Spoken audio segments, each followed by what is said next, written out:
लक्ष्मीकांत बेर्डे, अशोक सराफ, सचिन पिळगावकर यांच्या तिगिडीने एक मोठा काळ मराठी फिल्म इंडस्ट्रीमध्ये गाजवला असूनही सध्या मराठी फिल्म इंडस्ट्री मागे का पडत चालली आहे यावरती मी विचार केल्यावर मला अनेक गोष्टींची कमतरता जाणवली.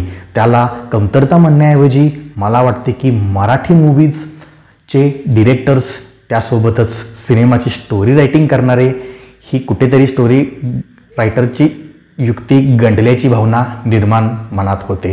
साऊथ इंडस्ट्रीने सध्या बॉलिवूडला देखील पिछाडीवर सोडले आहे. त्यामुळेच बॉलिवूडमधील अनेक कलाकार सध्या साऊथच्या कलाकारासोबत सिनेमामध्ये काम करताना दिसत आहेत. बॉलिवूडमधील सो कॉल्ड डिरेक्टर्स हे साऊथमधील कलाकार व बॉलिवूडमधील कलाकारांना सोबत घेऊन मूव्ही डिरेक्ट करत आहेत. त्यावेळी मात्र मराठी ऑडियन्स म्हणून मला असा प्रश्न पडतो की आपली मराठी इंडस्ट्री ही पिछाडीवर का पडत चालली आहे? आपल्या इंडस्ट्रीमध्ये पोटेन्शियल कमी आहे का? तर असे अजिबात नाही.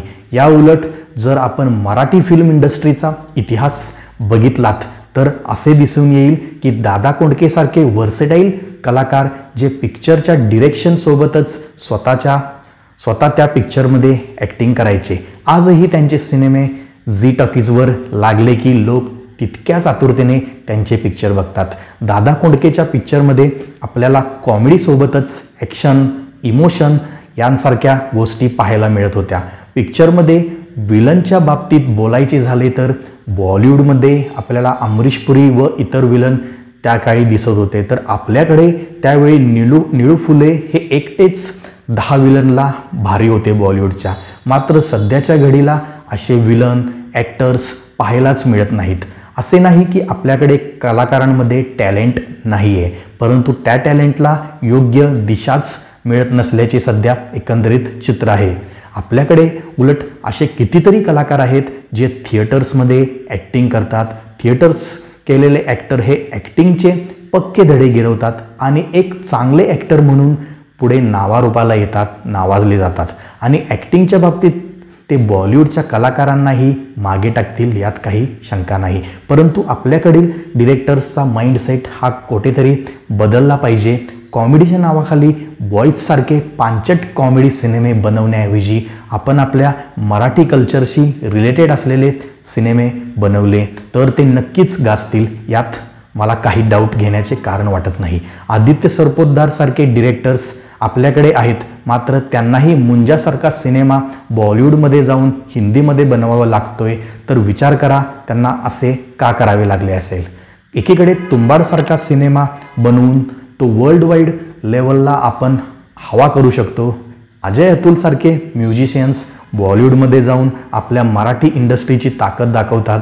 मुळशी पॅटर्न, सैराट यांसारखे सिनेमे जसेच्या तसे कॉपी करून बॉलिवूडमध्ये धडक, अंतिमसारखे हिंदीमध्ये सिनेमे बनवतात. तर आपल्या इंडस्ट्रीमध्ये पोटेन्शियल नाही असे कोणीच बोलू शकत नाही. पूजा सावंतचा लपाछपी नावाचा उत्तम हॉरर सिनेमा बॉलिवूडवाले छोरी नावाने बनवितात, तरीही आपल्या मराठी ऑडियन्सपैकी अनेकांना हे माहीत देखील नसते, याचीच खंत वाटते. तर कुठेतरी मराठी प्रेक्षकांनीही उत्तम मराठी सिनेमांना सपोर्ट करणे गरजेचे आहे आणि मराठी डिरेक्टर्सने देखील टॅलेंटेड ॲक्टर्सला योग्य ती स्टोरी देऊन त्यांच्या टॅलेंटला न्याय देणे गरजेचे आहे. श्रेयस तळपदे सारखे ॲक्टर्स बॉलिवूडमध्ये जाऊन आपल्या टॅलेंटची जादू दाखवू शकतात, तर बघा आपली इंडस्ट्री काही कमी नाही आहे. रितेश देशमुखसुद्धा यात आघाडीवर आहेत. मकरंद अनासपुरे, भरत जाधव, सिद्धार्थ जाधव यांसारख्या उत्तम कलाकारांनी आपल्या मराठी प्रेक्षकांना चांगल्या मूव्हीज दिल्या आहेत. अशाच प्रकारच्या टॅलेंटची सध्या गरज आहे. आता मराठी फिल्म इंडस्ट्रीला तर ही गरज खूप आहे. आपल्याकडच्या मूव्हीजमध्ये ॲक्शन, एंगेजिंग स्टोरी रायटिंग, दमदार विलन पाहिजेत. त्यासोबतच पूर्वीप्रमाणे अशोक सराफ, लक्ष्मीकांत बेर्डे, महेश कोठारे, सचिन पिळगावकर अशा दिग्गज कलाकारांची फौज तयार झाली पाहिजे आत्ताच्या सध्याच्या घडीला. मात्र सध्या तर अशी अवस्था आहे की आपल्या मराठी सिनेमांना थिएटर्समध्ये शोज मिळत नाहीत. मिळाले तर ते दिवसातून एखादा शो मिळतोय. तर कुठेतरी हे चित्र बदलले पाहिजे. तेच सिनेमे बनविण्यापेक्षा आपल्या संस्कृतीमधील गोष्टींवरती प्रयोग करून सिनेमे बनवले गेले पाहिजेत, तरच मराठी फिल्म इंडस्ट्रीचे आजचे दिन येतील असे सगळ्यांना वाटते. मला तर स्पेशली खूप मराठी इंडस्ट्रीबद्दल कुतूहल होतं पहिल्यापासूनच. याची सुरुवात झाली होती मी लहानपणी, जेव्हा टी व्हीवरती अशोक सराफ, लक्ष्मीकांत बेर्डे आणि सचिन पिळगावकर तसेच आपले महेश कोठारे साहेबांचे जेव्हा पिक्चर बघत होतो, तेव्हा मला खूप चांगलं वाटत होतं की त्यांचे पिक्चर्स हे दर शनिवारी आणि रविवारी न चुकता टी व्हीवरती लागायचे.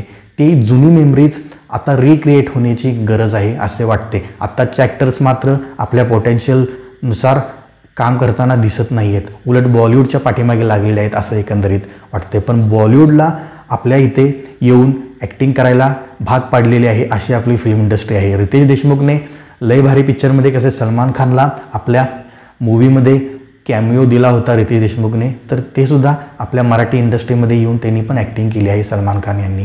तर कुठेतरी असे चांगल्या दर्जाचे मराठी सिनेमे बनवले गेले पाहिजेत. आता मराठी सिनेमे हे वेगवेगळे प्रयोग करत आहेत, त्यांचे असेच प्रयोग त्यांनी करावेत आणि थोडीशी स्टोरी रायटिंग, थोडेसे उत्तम दर्जाचे ॲक्टर्सला उत्तम रोल दिला पाहिजे. कुठेतरी हे केलं तरच मराठी इंडस्ट्री ही पुढे जाईल आणि त्याचे आजचे दिन येतील.